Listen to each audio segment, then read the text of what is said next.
Hello student, শিক্ষা coaching সেন্টারের তরফ থেকে তোমাদের একটি শর্ট ভিডিওর আপলোড দিচ্ছি।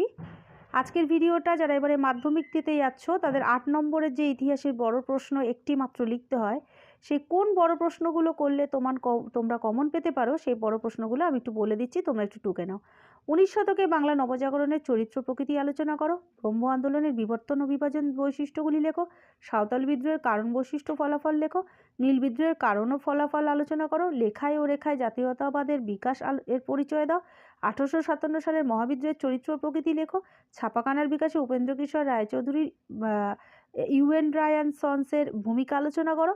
অহিংস অসহযোগ আন্দোলন পর্ব বা বঙ্গভঙ্গ বিরোধী আন্দোলন পর্বে ভারতের কৃষক আন্দোলনের পরিচয় দাও।